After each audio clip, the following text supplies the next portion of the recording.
pleased with Chris Woodward and the coaching staff, the overall environment, the attention to detail, kind of the mindset preparation. I think is helping a lot of guys achieve more. We still have a few players that clearly capable of more. We're going to kind of continue working there. Offense has been very good. Some of the same issues. We're susceptible to left-hand pitching, but overall, very competitive position player club. I think some of the veteran additions have really filled in nicely and helped both production-wise and also from a clubhouse standpoint. Pitching-wise, we're getting consistent starts from Minor and Lynn. Gerardo's taken a real step. That's been a big plus. Adrian Sampson's filled the void. We're probably at least one starter, consistent starter away there. Drew Smiley's shown some signs, but still working the rust off a little bit. And then our bullpen has been been a trouble spot a little bit. Some guys have pitched well here lately. Leclerc's been mostly very good since a rough first 2 weeks. Jesse Chavez solid. Chris Martin, Sean Kelly's been good, but it's not the group as a whole has not been deep enough, and we've been exposed there a couple times. John, before the season started, one of the esteemed members of our panel gave us the prognosis of Joey Gallo as the whole Dave Kingman line. I vigorously objected, and I was wondering if you could assess with the progress of Joey through the first third of the season here.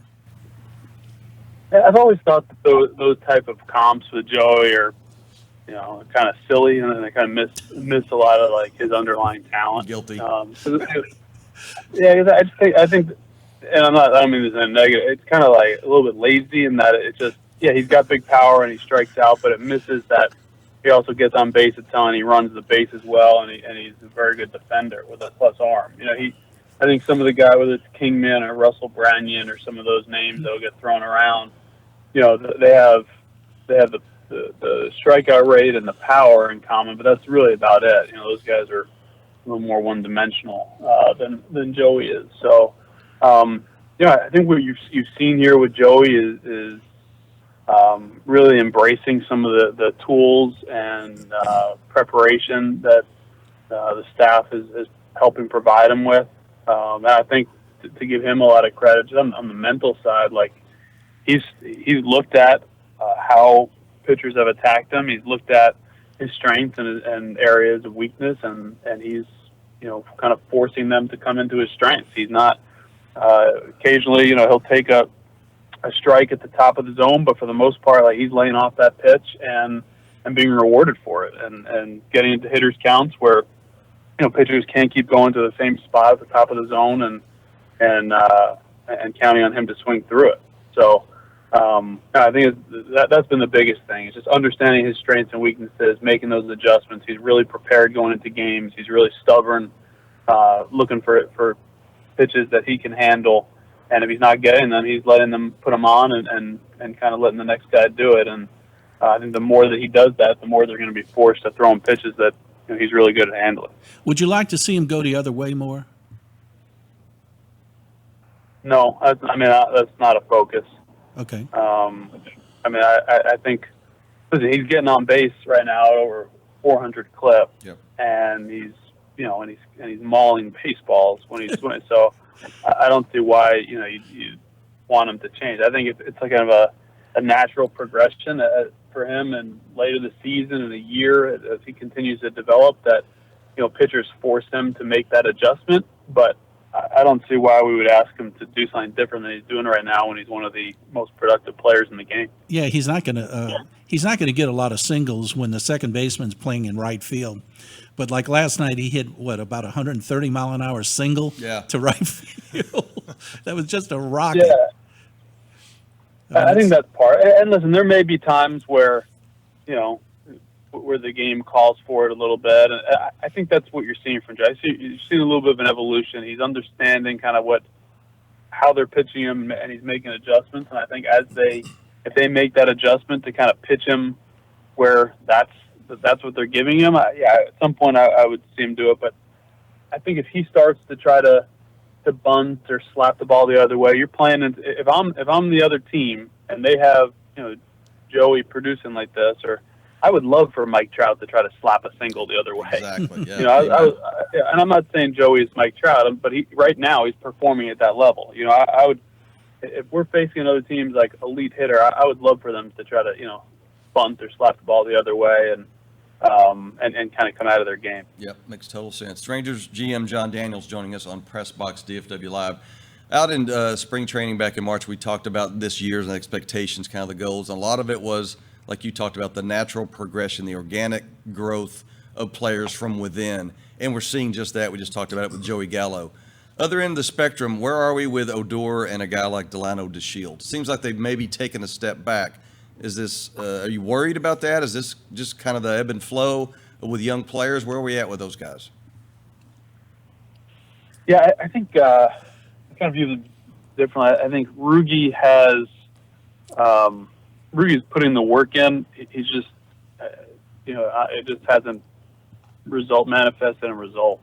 And I think I think there's a natural temptation to get frustrated. I don't know that he is or isn't. It could, but it's I would imagine I would be.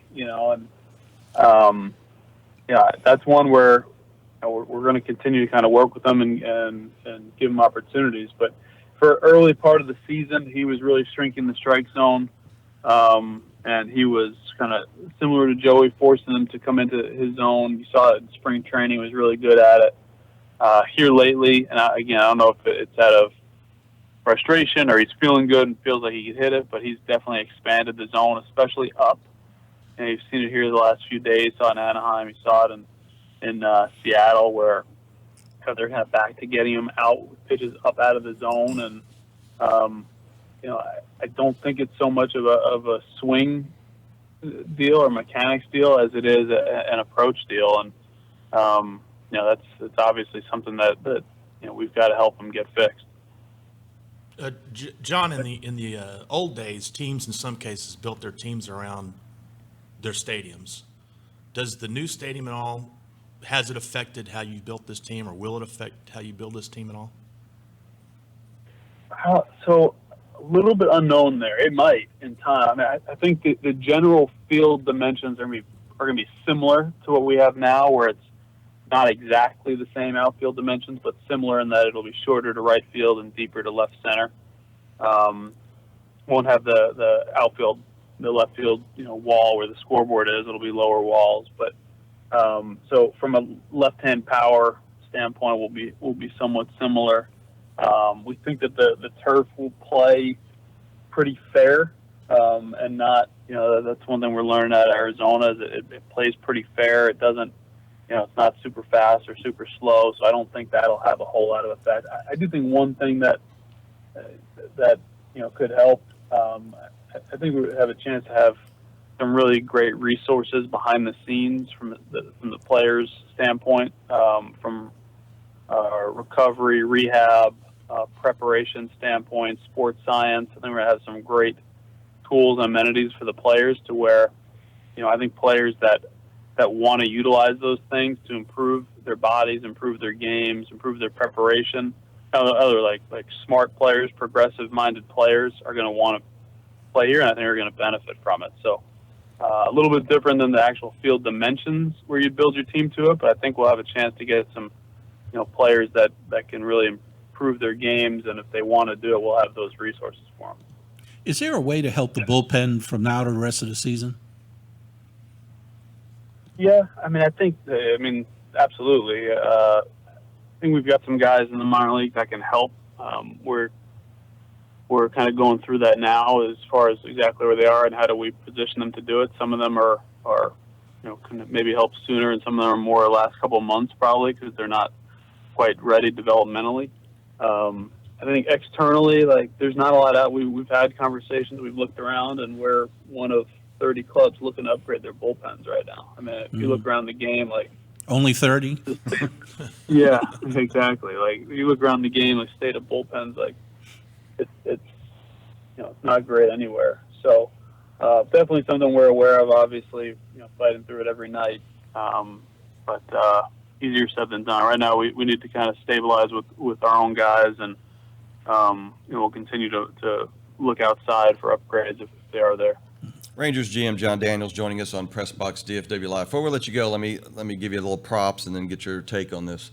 You have a history and a penchant for identifying reclamation projects, if you will, and bringing them here and turning them into commodities, into tradable assets. Kenny Lofton jumps to mind. I'm sure there's been more. What did you see in Hunter Pence that made you think, yeah, when the rest of us were like, boy, he's had a great career, he's maximized his talent, he's done. What made you think he could have a year like he's having? Well, I don't want to say we sat there and forecast that he'd be this productive. Come on, go ahead.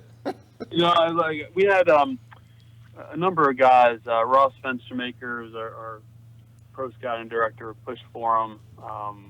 Felt like reading about the swing change stuff and obviously knowing the makeup, felt like even if the swing change didn't take to this degree, or the offensive changes didn't take quite this degree, that he could have a big influence on a young group from a preparation standpoint, a mental standpoint, and he's a pro, he's a winner.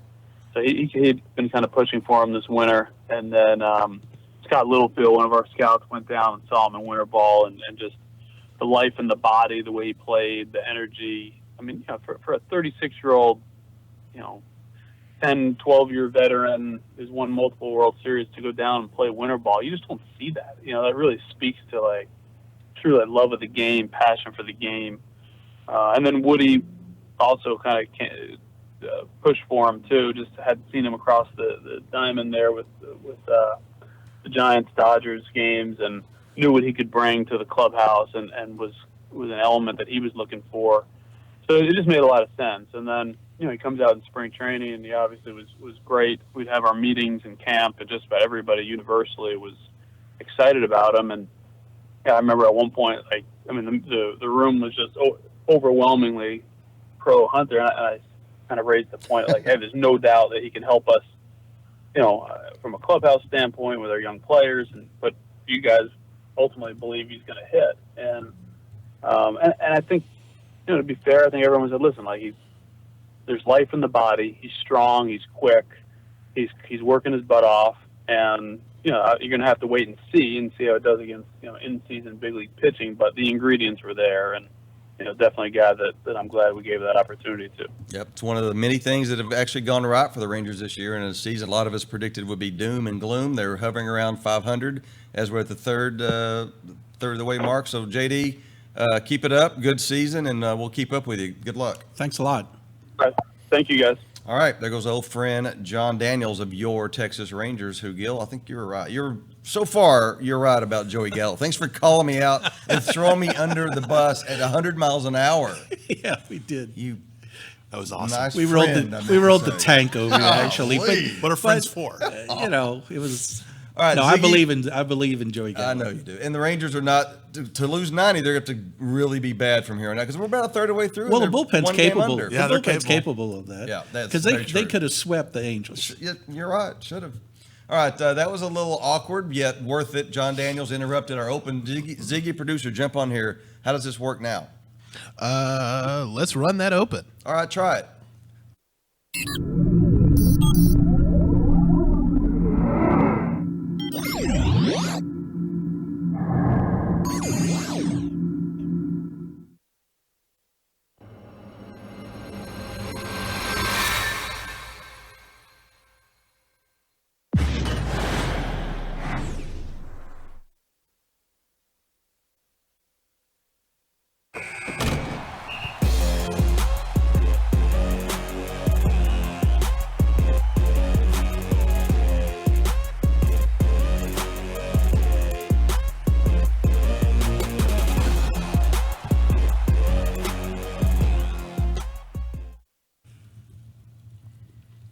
PressBox DFW Live with the John Daniels interview, and then the open afterwards. Should we do the close now and then the show? Yeah, or let's just should we just go to pregame? Let's do ABCs backwards. Whatever you want. Oh, we could do that. How about golf? Is it a 4-letter word now?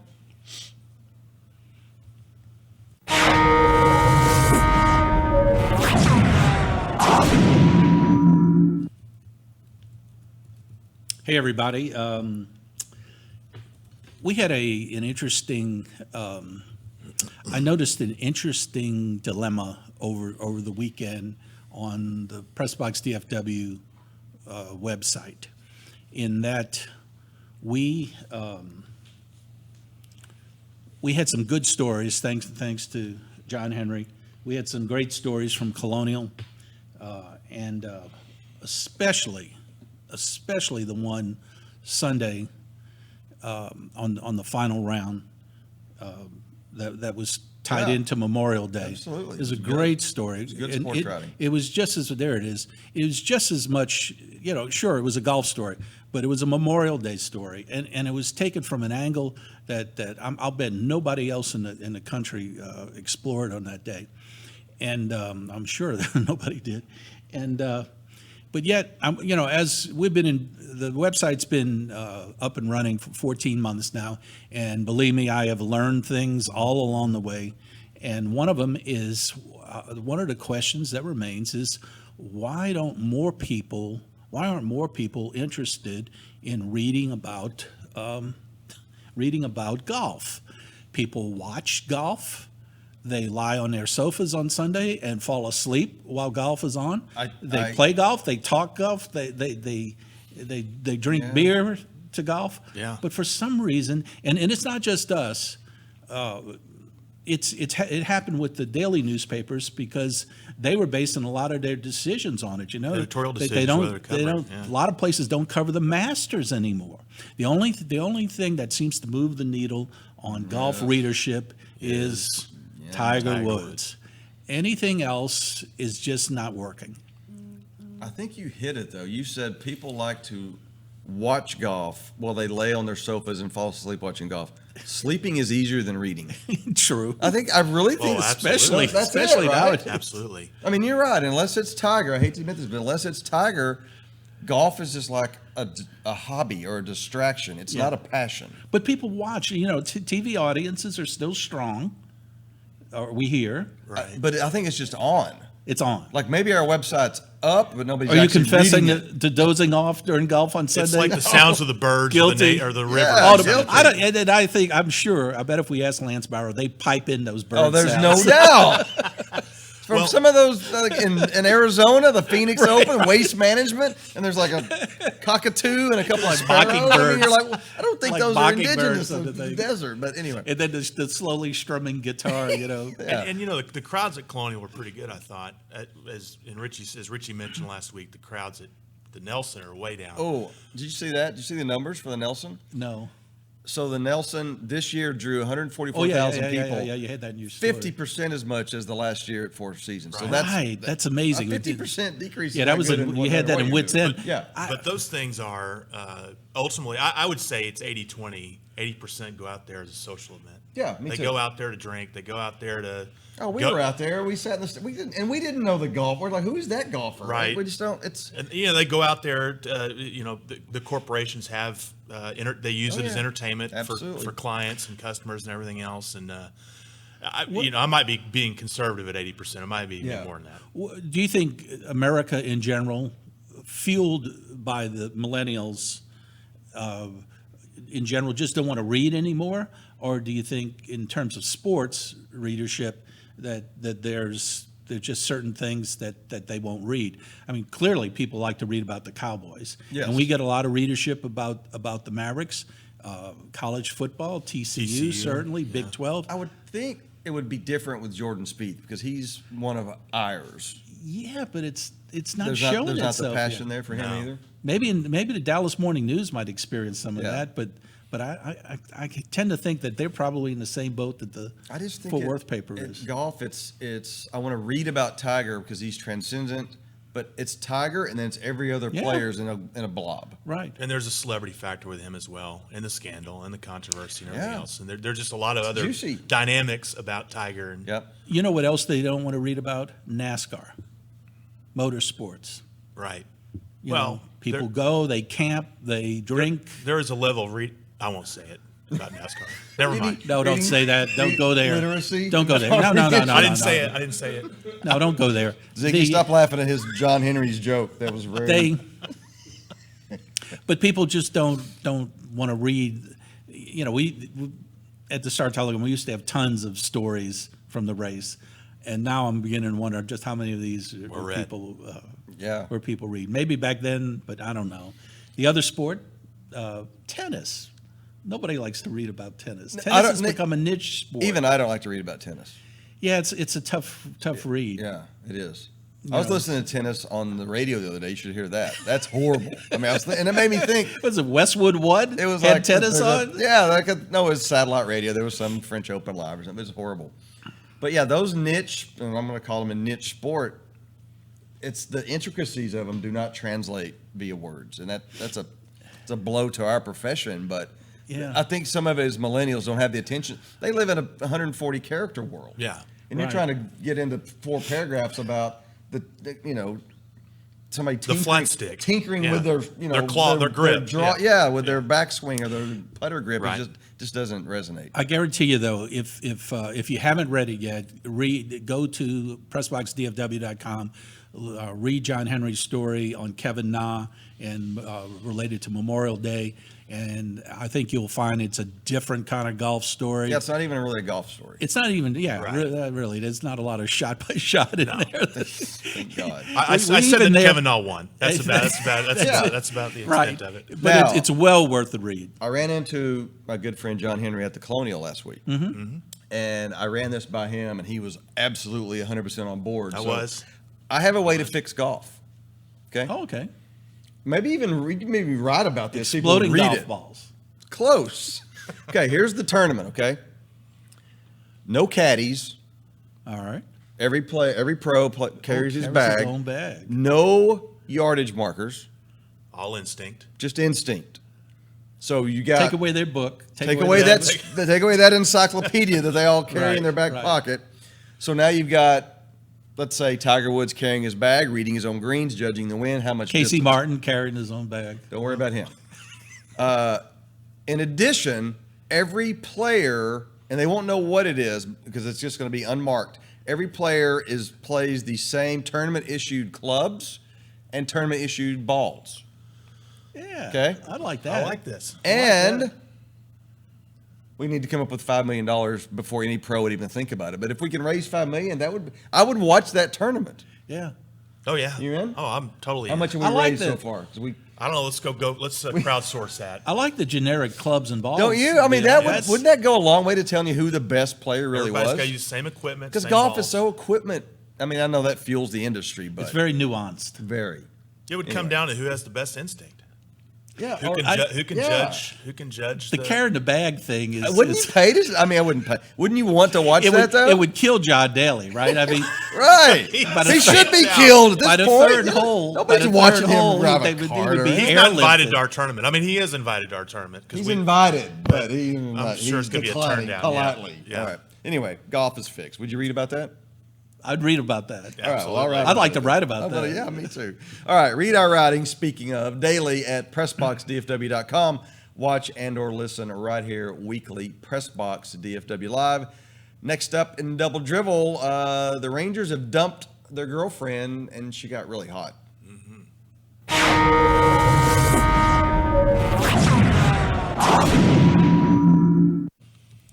Welcome to the, what did we say, 13th edition of Double Dribble? 13th edition of Double Dribble. How about that? It survived. Does your curb need more appeal? If so, Hunt Lawn Services is the answer to beautifying your Garden of Eden. They mow, they edge, they plant, they sod, they mulch. They do everything to turn an ordinary yard into the envy of every neighborhood soccer mom everywhere. Call Clint Hunt at 817-707-3331. The hat's down there somewhere. You got to raise it up. Okay. There it is. There you go. There it is. So Clint and his lawn service are a good deal, but what happened to Ronald Reagan? He got the week off? I decided to come in with the original George W. That's right. The never a original bad George call. W. Yeah, who hates George W? This George W. The Brits. Actually, there were a lot of Americans didn't like him either. The Brits believe it or and not. cherry trees That's everywhere true. hate him. So All right, who else do we got today? Who's right in front of George? right in front of George is Ben Hogan that I that I seized out at the Colonial this weekend. You got it this weekend. Oh yeah. Can you elaborate on seized? Well, I obtained it legally. Oh, okay. Just like everyone else. thought that was a good story there. Contributed a $10 donation to the first tee and got a bobblehead. Very cool. And then next to him looks like a little bit like my wife. Is that my wife, Sybil? It's actually not. It's Danica Patrick and some canine that I have no idea who that is. Okay, Got a dog? can we get a shot of that? This is so confusing. Look at Oh, what is that? Why is there a fox down by her left foot? What is that? Wait a No idea. it looks like she's got an, of course, in person, she's got she has a normally stern, Very, very but yet yes. friendlier look. Yes, she has There, resting, I expected to see a face. knife in her hand, Yes. that. Where did you Not get one of the that? better And bobbleheads. I got it out of TMS, and I brought it in because TMS is the IndyCar is going to make their annual stop here in Yes. a couple weeks.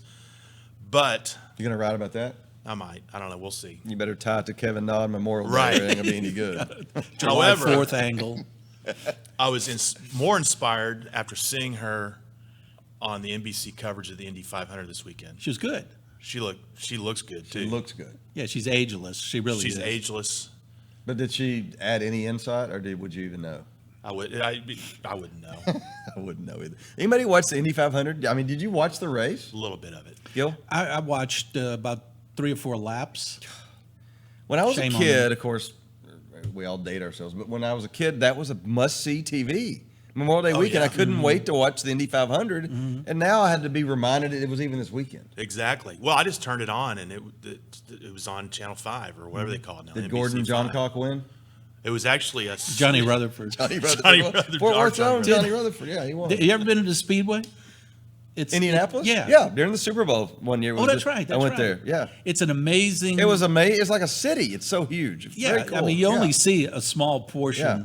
of the track from wherever you are. Right. And it's very impressive. There's I a mean, golf course inside of Inside there. the thing. That's how big it was. I was Right. impressed with that. Well, speaking of must-see TV, did you guys see the All in the Family and Jefferson's live Ooh, shot this last I weekend guess or I last missed week? that. No, I didn't. I gave it maybe 2 or 3 commercial breaks before I hoisted the white flag of surrender. Well, I didn't see it either. Oh, well, I can tell you. He sounded like he was going to give us a very detailed report. He's like, I didn't do watch it. intend to go find it wherever it is. I'm sure it's on demand somewhere.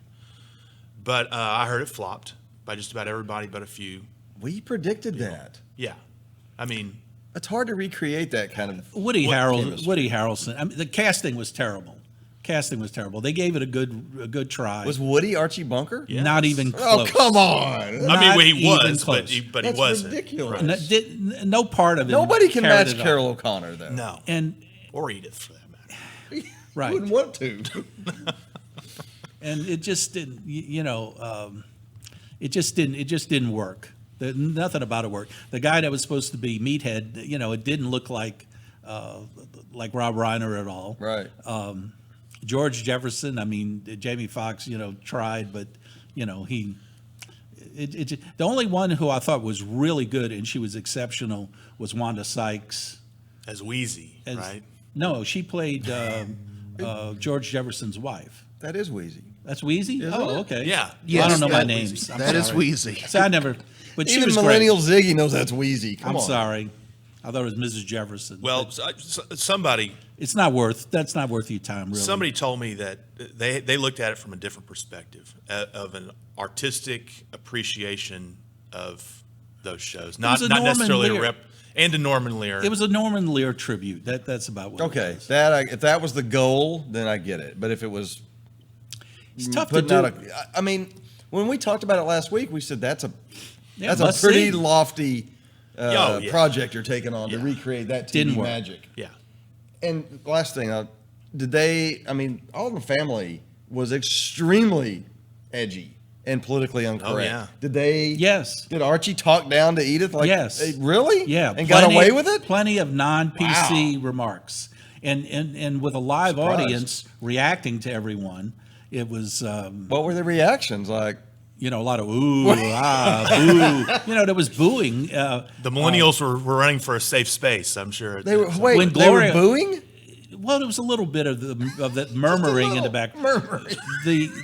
When Gloria had a lot of Bernie Sanders crowd, female empowerment kind of remarks in the thing, and it was, that part was good. The script was good. The script was fairly solid. And it was original. It wasn't like a recreation of a past script. I don't know enough about the old ones, but that's there just was a what I lot of thought lines that seemed You're going to do a live recreation of that show in today's Me Too environment. That's just, I wouldn't take that Risky on. endeavor. I'm risky, but I wouldn't take that on. But I mean, I think most people know what, the show's about. Both shows were all about. Yeah, that's true. You kind of know what you're But if you getting didn't, into. you do now, and you booed and murmured. I heard. Well, I guess so. Those live things are just so difficult to do too, and only a portion of, because they had the entire set recreated. Yeah. It was the audience was just kind of spread wide across each gotcha. room. Yeah. And so the people at one end of the theater were only clearly watching the thing on monitors rather than seeing it right in front of them. It's just difficult. Only we can master live. That's true. Television. Us You and think Saturday Night Live. You think 30 years from now somebody's going to try to recreate PressBox DFW Live? Well, yeah, we're planning on it.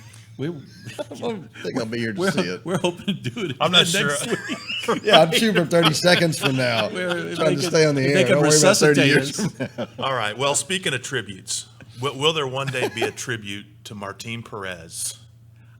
We never dreamed that such a thing could possibly even be imagined. Just last year, when the Rangers said He has figured it out, though. adios. That's so maddening as a Rangers fan. You seen what he's done? Yeah. But the Twins, he's like 8-1 or something. As a starter, ridiculous. he's 6-1 with a 6-1. 2.17 ERA and 8 starts. He's 7-1 overall. If you had any cojones, like you talk a big game, you would ask John Daniels what he screwed up there. Right. Well, Instead, you're too busy throwing me under the bus about Gallo. he's doing It's a lot of only- things that. And you're right. It's very early. It's May 28th. It's May 28th. May 28th. Thank you for that. Screwed that March. up earlier. That's why He will have his eyes That's of why March. we need to go to is what you're rehearsal. You're saying he's not fixed? I'm saying the jury's still out. Don't Okay. forget Mitch Moreland made the All-Star team Yeah. last year and ended up, with his standard Right. replacement player line by the end of the year. And I think the same, people will figure out the new pitch. the he's new got. pitch that Martin Perez has. He's very sensitive guy. I think the former Rangers manager got under his skin a bit. The mine former too. Rangers manager, Jeff Bannister, didn't care for Martin for whatever reason. It just didn't. If he did, it certainly didn't show up. And there were some things going on in Martin's head that I think might have affected his pitching, and he was probably glad to leave because of that. Probably the needed a old- new start. That's just the old change of scenery theory, right? Sometimes Probably. it works. Right. Probably. Absolutely. Now, I'm not saying the Twins aren't doing something good in the pitching department, because they've had a great season so They far. have. So And of course, Miles Mikolas last year, a former Ranger for Right. a season or so, And won how's he 18 doing this year? games, and Yeah. this year he's But the league is The zeroed in Rangers on feel him. about Martin Perez right now like the Giants are looking at Hunter Pence, right? Like, Well, I don't know. I Kind don't of know, different. pitching when pitchers turn it around like that, No, it's it- always it's more valuable, you're sensitive. right. So this got me to thinking. Other former Rangers or other former Ranger pitchers okay. who have didn't stand out here, but went on once they were traded, got that new lease on life, got that new environment, and actually had some success. Yeah. The So first guy maddening. that came to mind was a guy named Lynn Barker. Man, I was about to say the same thing, and I have not looked at your notes. Lynn Barker. Because I remember as a kid watching Lynn Barker, and you guys will probably remember this. He threw a pitch, I think it was at Fenway, Yes. that hit the top of the screen. Yes. Like it would have killed somebody. Oh yeah, he was wilder than He was so wild, and then years later he threw a no hitter with wilder than Indians, and I Tarzan. was It was just a like, perfect game. It was a Perfect game, even, yeah. That was, He was here for a couple of years. Yeah. And it never really panned out. So the Rangers traded him to Cleveland, along with Bobby Bonds, for Larvell Blanks and Jim Kern, which actually wasn't a terrible trade. Jim Kern was good fantastic, here. yeah. Was good Closer. here. The Great Emu was his nickname. But the year after that trade, Barker goes 19-12 with a mediocre Cleveland team. They were never great. With a 4.17 ERA, and he threw 246 innings. Jeez. Never saw that coming. He ate up a bunch of innings, and he led the American League in both 80 and 81 in strikeouts. Of course, 81 was the strike shortened year. Now, in 1980, he also led the league in wild pitches. I do not doubt that. I mean, viewers at home, if you want to see how Lynn Barker, just maybe it'll be on YouTube. It was a long time ago, though. Yeah. But look up Lynn Barker's crazy wild pitch, because it really would have been in like the 12th row of behind. He was an all-star in 1981, and as you mentioned, he pitched the 10th official perfect game in He had Major a League perfect history. game. That is crazy. He threw 14 wild pitches one year. Yeah, that was 1980. That was his. That's the year he led the league. And his record was 19. Baseball's so different. He won 19 games. 19-12. Pitchers don't have 31 decisions anymore. It's just a different sport. Another guy the Rangers probably would have kept if they could have protected him. And you're going to flip when you find out who they lost him for. Oh, I know who you're going. Was Tom Hinkie. Oh, Yeah. Who was chosen by the Blue Jays from the Rangers as a free agent compensation I pick. didn't know that's how he left. And the compensation was for the signing of Cliff Johnson. oh God. Perennial Cliff, DD. I need my Johnson. own shower head. What? Johnson. He did? He demanded his own shower head in the shower. Back I guess I don't know what the deal was at the old stadium, but and he would bully people if somebody was using his shower. Oh, his after shower. the game, he would bully them out of the way. Kind of Charles Haley style. Yeah. Well, he signed for 3 years for $1.5 million, and that was in 1985. Was not worth it. He was just a Showed DH. showed up without a glove one year to spring trading. He's a No DH. gloves. No Well, gloves. and a routine ground out, he'd just keep running down the baseline all the way down to the bullpen, and just all the way to outfield sneeze. Wow. Well, he was gone by the fall. They Yeah. got rid of him probably along with those reasons, and he And Hinkie went on to be great. Hinkie had 217 saves over the next 8 seasons. Oh yeah. That did And not was the work out. closer on that one of those Blue Jays championship teams. He did return to the Rangers He did, yeah. in 93 and had 40 saves, but only 15 in 94. One guy the Rangers did give up on, and for good reason, was R.A. Dickey. Yeah. Drafted in the first round, 18th overall out of Tennessee. And his best year here was 9-8 with a 5+ ERA. But it took him 10 years for his relationship to end. And I know he was still here when he discovered the knuckleball. Like He started piddling around with piddled that around thing, with it. yeah. But when he was drafted in his first couple of years, he was just a He- straightforward, crappy pitcher. yeah, Charlie Huff without Right. the knuckleball. Yeah. And he goes to the Mets, and did he win the Cy Young? He did. yeah. He did win the Cy Young in 2012 with the Mets. 20 wins. He won 120 games in his career, 98 between 2010 and 2017. And the Rangers would have just said, they didn't get anything for him. They didn't trade him. No. They just let him go. He just let go of Cy Young winner. Well, Well, he wasn't very good. he was not good at all. Well, obviously, but that hurts. That's when you break up with your girlfriend, and the next thing you know, she's on the cover of Vogue. Yeah, damn it. And like I should've everybody's never going, done that. Right, exactly. Never Yeah, hear the end of it. what's the opposite RA of buyer's remorse? You have Here's why they let him cutter's go. remorse. I don't know what to call it. This is a famous game in Ranger history. All right. His last start, he Oh, I made remember one this. start in the 2006 season.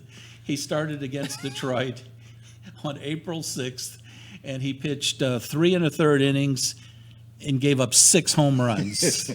That's was the when R.A. he was. Dickey we knew. That was when he was experimenting with the knuckleball, Experiment, right? yeah. Right, and he lost 6 of the company's baseballs that There was no RA we hardly knew yet. We knew him quite Yeah, well. that's before his knuckleball knuckled. Just kind of fat. Right. So RA figured it out after he left. Now here's another guy. We all remember Ron Darling and Walt Terrell swing and miss. Sure. Those guys were minor leaguers. Yeah, that with they Lee traded Mazzilli. For Lee Mazzilli. Yeah. A disaster. That was too easy. And the Rangers weren't tired of this guy. But Dave Righetti was a minor leaguer here and showed a lot of promise as a starter. He struck out 21 guys at Tulsa, which was a Texas League record for Still might be a Tulsa. I bet it is still Yeah. Tulsa. Texas 21 record. strikeouts in the game Against I think Midland so. in 1978. Bunch of drunk Midland hitters. I don't know if they Actually, I don't know cannot that. confirm that they were drunk. I don't know that from Adam.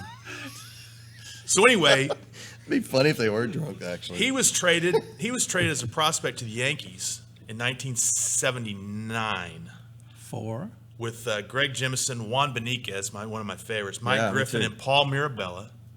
Yeah. 4, Mike Heath, Sparky Lyle, Larry McCall, Dave Rasich, Domingo Ramos, and the all-important factor in any Brad Corbett era trade, cash. Cash considerations. That's right. Cash considerations. Right. Next year, Sparky, you know, Yeah, it was okay. yeah, he was all right. Next year, he was Rigetti was a starter and Rookie of the Year in the strike-shortened season. He was 8-4 that year. In 1983, he tossed a no-hitter, the first one for the Yankees since Don Larson. There's Rangers ties to every no hitter. And then they turned him. 6 degrees of Rangers. Then they turned him, of course, into a closer, and he was great at that. Yeah. He had 225 saves, almost all in between 84 and 91. So that wasn't really one they got tired of, but Brad Corbett needed a little cash to keep this thing afloat, and he found a way to get rid of it. R.A. Dickey's the baffling one. He was so bad here and so good when he left here. That's the one that really. I got another one for you. Oh, you do? I got one You more wanna for top you. it? I got one more for you. This guy was, I'm going to see if you can figure it out. This guy was 5-2, 7-14, and 0-6 with the Rangers in the mid-'80s before they traded him to Philadelphia, who released him the next season. Released him. And did he, coming out of one game at Arlington Stadium, did he wave goodbye in his own way to Rangers fans? I do not remember He that. gave the one finger salute. That's right. Okay, that's Dave Stewart. Dave Stewart. Right. Is Is that who we're you're talking about. thinking? Yes, it's Dave Stewart. And we all He know won the Cy Young too. Nah, he didn't didn't? win the Cy. He was a World Series MVP. Oh, that's all. He did win 20 games 4 straight years.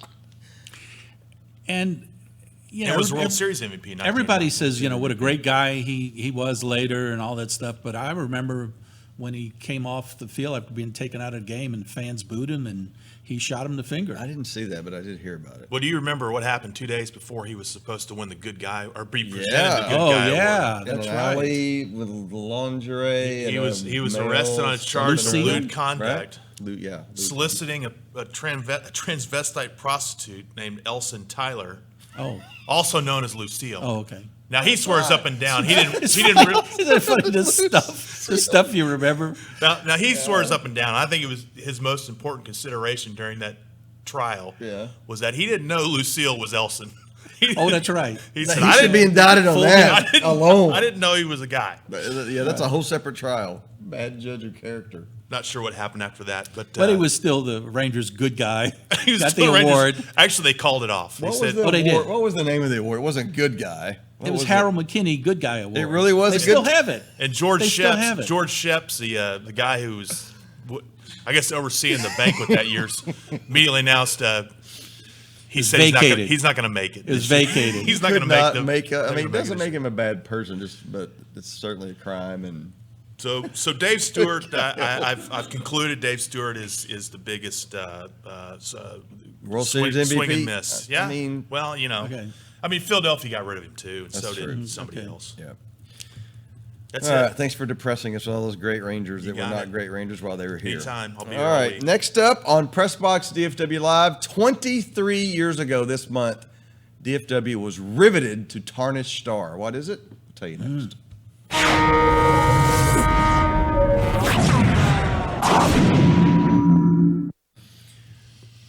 All right, and what's in? Let's stroll down memory lane. I know you guys will remember this. And I ran into, long story, really short. I ran into a guy recently who just mentioned the name Marty Griffin to me out of the blue. And I was like, the Marty Griffin? And he goes, you know Marty Griffin? I was like, are you kidding me? So let's try to, because Gil, we were out at Valley Ranch every day back then in the 90s. And the Cowboys, today's Cowboys fans cannot even grasp how big the Cowboys were back then. No. The Back when they Cowboys were winning. I mean, they in the 90s, they hung Super Bowl banners, which I know is today's fans like, what? They really now they get NFC's division T-shirts. The They won 3 Super Bowls in 4 years. Right. They were off the field. They were crazy. It was Jerry and Jimmy. They were like the sports story, and everybody else was down here. Oh, right? personalities. No Yeah, and personalities. We talked last week about Ezekiel Elliott getting arrested or detained in handcuffs. That wouldn't even have been a footnote back in the 90s because Michael Irvin went to his felony drug trial in a full-length mink coat. Right. And sunglasses. I mean, it was just a crazy time. And Marty Griffin at the time was a Channel 5 reporter. And he was their public defender, right? He was like their muckraker. Right. The guy who would put a hidden camera in Food Line and try to get a worker falling asleep. Or The taking reader a- advocate. Yeah. Yeah. Viewer advocate. Absolutely. Well, I thought you put it well in your story. He was the Harvey Levin He was Harvey Levin before TMZ. before TMZ. Yeah, big time. Exactly. But he was really good at his job, and his reports were always Riveting. Like, I got to watch this because he's going to bust somebody doing something wrong, and he was good. Well, in May of 1996, which the Cowboys had they were about to start the 96 season, so they just won the Super Bowl under Barry Switzer. He came up with Tarnished Star, and it was 6. Imagine this on local news now. 6 nights in a row at 10 o'clock. This led the 10 o'clock newscast. Okay, can you imagine that now? 6 nights in a row, and it was called Tarnished Star, and it was. You remember this? What do you guys remember watching this at the time? Oh, yeah. Okay. So it was a very murky hidden camera, like in the back seat of a car, shooting up to the front passenger seat, where you're 78% sure it's Michael Irvin, but you're not 100% sure. Right. And the guy driving it is named Dennis Padini, and it turns out Dennis Padini was a covert expert who somehow got in touch with Marty Griffin and said, I'm the guy who drives Michael Irvin around to his drug deals. So Marty Griffin said, I'll pay you $6,000 if you can get me footage of that. So Channel 5 got criticized of checkbook journalism, and that's slimy. But Michael Irvin also got suspended 7 games because he was on camera saying, I can't wait to get me a line of Coke or 3. You can. Oh, yes. So that was just the tip of the iceberg, though. That was that story. A couple months later, an ex-stripper. Are you ever really an ex-stripper? No. Yeah. I don't know. I think you're always. I don't think we ever proved that she was ex. Well, you can't prove a lot about this girl, but her name is Nina. To answer your question, Sharavan. no, you're not. You're not. Yeah. Nina, is it Sharavan or Sharavan? I forgot how I you can't pronounce it. remember, but Let's call her Nina, shall we? you had it spelled right. Yeah, there you go. Nina calls Marty Griffin and says, you think that's a big story? I got a bigger one. And she's telling Marty Griffin that the Cowboys have this house that they run hookers in and out of. They guys sell drugs. They use drugs. And not only that, I've got video of it.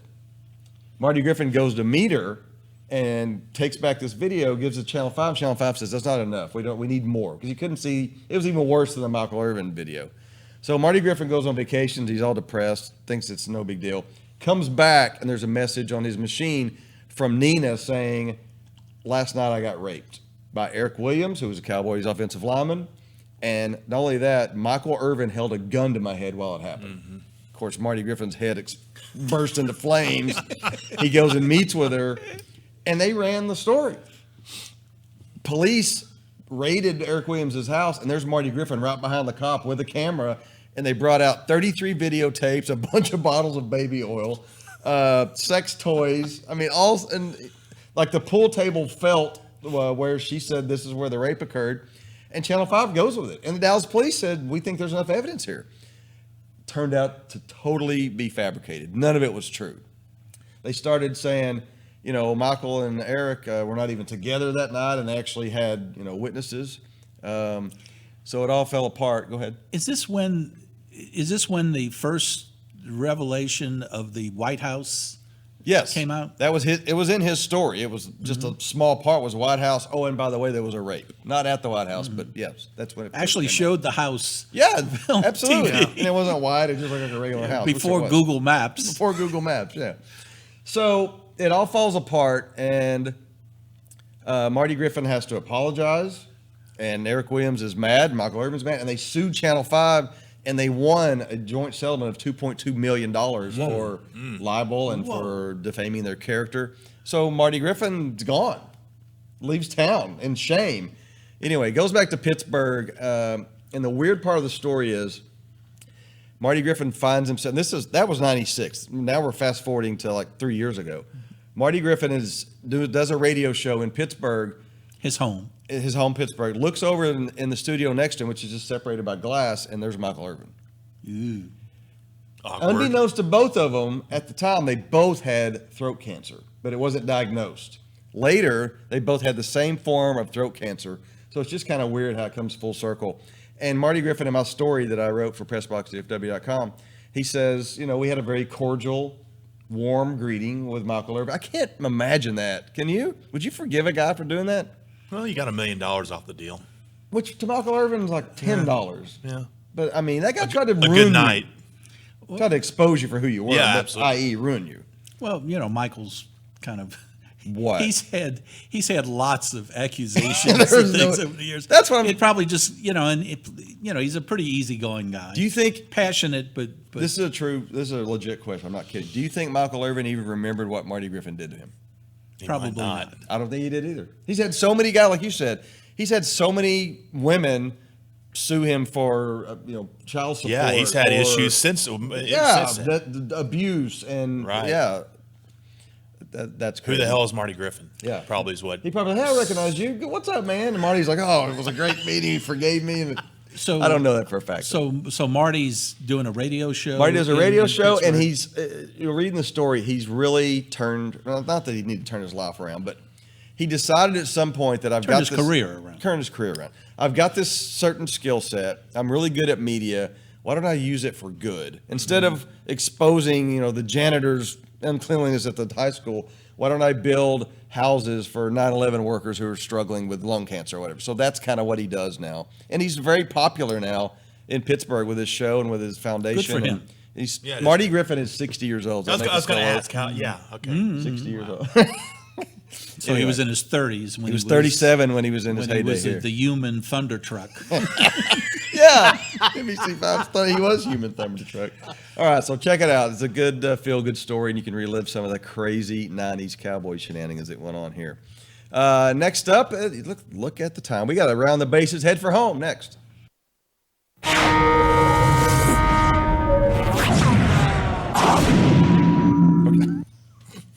If you want it. Welcome to Walk Off, better known as the weekly question about the former sidekick Tattoo.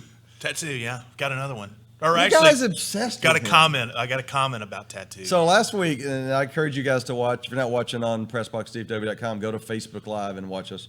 I went back and looked at all our comments from last week, and thank you for commenting and watching. The show is growing in popularity. And every other comment was about Tattoo. Yeah, Tattoo. You guys obsessed with him. What's his name again? Robert. Robert King. Yeah, Robert L. Keane is obsessed with Tattoo. Yeah. Robert L. All right, what's he got this week? Well, he wanted to make sure that you knew that are you familiar with the Fort Worth Vaqueros? They're a semi-pro team. I've heard of them. Yeah. What does he Tattoo do with them? Teammate of Tattoos, Nick Stavro, I remember Nick Stavro. He is was the coach of the Fort Worth Vaqueros.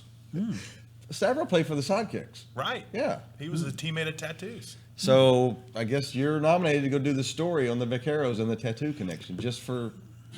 There's broadcasting and there's narrow casting. That is very narrow. I can get the inside story. Yeah, please do. See if we can get Nick Stavro on next week to talk about tattoos. I'm sure we can.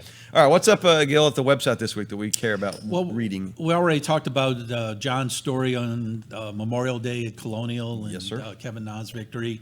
We talked about your great story on Marty Griffin. Our colleague Matt Mosley had a terrific story on from a Baylor grad himself on Art Briles returning to coaching. He's got his own take on that, very interesting. And I had a story on there about Texas A&M's strange hire of the Ole Miss athletic director. Very interesting. To replace a terrific young athletic director in Scott Woodward. Yep. go to our website. Got plenty of good stuff on there. One of the things that you can do, if even if you don't feel like plunking down your credit card for the 1 week free trial, sign up for our newsletter, and you can be alerted there. That's free, completely free. Put your email address in, and you'll get updates during the day whenever we post a story, and you'll be able to keep up. There's lots of links on there, and that's the best way to go to get a good taste of what we do at PressBoxDFW.com. All right, next week, Gil, you're being Niagara Falls. Are you calling in, or are we going to do a best of show? Why don't we try a best I of think show? we'll do a I best think of. we've got enough good stuff. How about we just call it a good of? We don't really have best. We just have good. A pretty decent of next week. We're going to do a mediocre of next Mediocre week. of next week. All right. When you come back, it'll be season 2, episode 1. Maybe we'll have Nick Stavro as our guest. We might. John Well, we Henry gets to work. we will have a I podcast got next connections. week. We will have one next week. It'll probably be a best of season 1 wrap up. So for watch it. John Henry, for Gil Leberton, I'm Richie Witt. We'll see you in the press box, DFW.